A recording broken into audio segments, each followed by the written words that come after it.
యేసుక్రీస్తు నామంలో పరిశుద్ధాత్మ ఆశీర్వాదంను పొందుకుంటున్న ప్రతి బిడ్డలకును హృదయపూర్వక వందనాలు తెలియచేస్తూ ఉన్నాను. ప్రతిరోజు కూడా ప్రార్థించుట, వాక్యములు ధ్యానించుట, పరిశుద్ధాత్మ ఆశీర్వాదము పొందుకునుట మరవవద్దు, మర్చిపోకూడదు. ఎందుకు అంటే ఈరోజు మనందరం ఇలా సజీవంగా ఉన్నామంటే దేవుని కృప.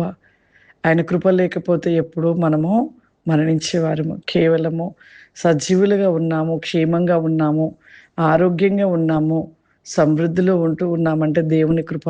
కాబట్టి ఆ దేవుడు మనకి ఇచ్చిన కృపను బట్టి ప్రతిరోజు కూడా దేవుని స్తుతించుటలో, ఘనపరచుటలో, ఆరాధించుటలో, మహిమపరచుటలో మర్చిపోవద్దు, మానవద్దు.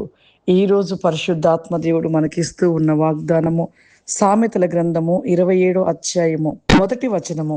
రేపటి దినము గురించి అతిశింపకుము, ఏ దినము ఏది సంభవించినో అది నీకు తెలియదు. ఎంతో మందిము కూడా రేపటి దినము గురించి ఆశిస్తూ ఆలోచిస్తూ ఉంటారు. అందుకే అంటు రేపు ఏం జరగబోతుందో, ఏం సంభవిస్తుందో అది మనకు తెలీదు. కాబట్టి సమయమును వ్యర్థపరచుకోకుండా సద్వినియోగం చేసుకోవాలి.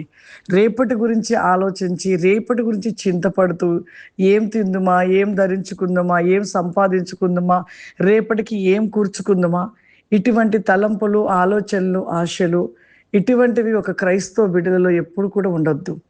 క్రైస్తవ బిడ్డ, దేవుని బిడ్డ అంటే ఎప్పుడు కూడా మన మనసు, ఆలోచన, దృష్టి దేవునితో ఉన్నప్పుడే నిజమైన దేవుని బిడ్డగా, పరిపూర్ణులుగా నిలిచి ఉంటూ ఉంటారు.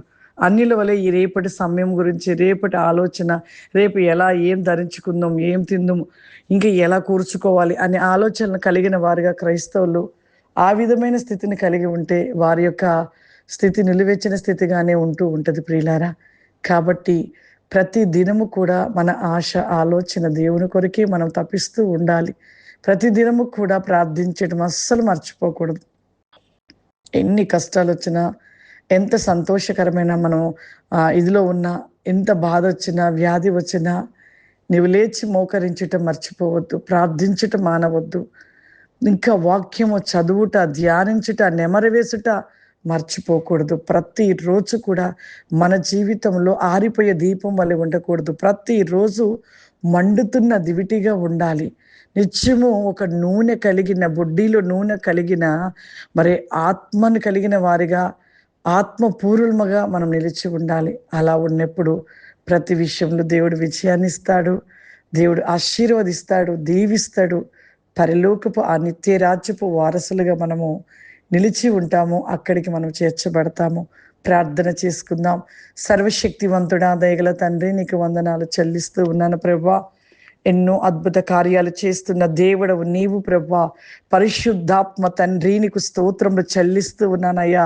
ఈ ఉదయకాల వేకములో ప్రభా పరిశుద్ధాత్మ ఆశీర్వాదమును పొందుకుంటున్న ప్రతి బిడ్డను మీరు ప్రభా జ్ఞాపకము చేసుకోనండి తండ్రి. ప్రతి లిస్టెల్ బికో బ్లాక్ హార్న్ ది లిస్టెల్ ఫావరిమా when my go bricost and favrima kruparikostimaina pratinimos daba shuri mandi list and be go bricon the favrima I can my soul list and be of favrima vador the my hell be go bricostel fricostme esianiku vandanalu పరిశుద్ధాత్మ దీవానికి వందనాలు. నీ ఆత్మ చేత నింపండి ప్రభా. ఈ programme చూస్తూ ఈ యొక్క ప్రతిని క్లాస్లో నిలిచిన ప్రతి బిడ్డను ఆశీర్వదించండి నాయన. వారి కుటుంబంలో ఏ సమస్యల చేత బాధపడుతున్నారు, ఏ వ్యాధి చేత బాధపడుతున్నారు ప్రభా, ఇప్పుడే మీరు ప్రతి వేకము మీ ఆత్మ చేత నింపి వారికి ఉంటున్న ప్రతి సమస్య నుండి విడిపించండి. పరిశుద్ధాత్మన నీ పరిలోకపు శక్తి చేత నింపండి నాయన. పరిలోకపు నీ శక్తి చేత మండించండి పరిశుద్ధాత్ముడ. విజ్ నాట్ the glory come the my holy spirit ద బ్లాక్ ఎనీ ఫావరిమా ఐ కెన్ కమ్ ది రిస్టెండ్ మీ షుబ్లీ కాసిమ్ని దయచేయమని యేసు నామమున అడుగుచున్నాను తండ్రి. ఆమేన్. God bless you. దేవుడు మిమ్మల్ని దీవించును గాక. ఆమేన్.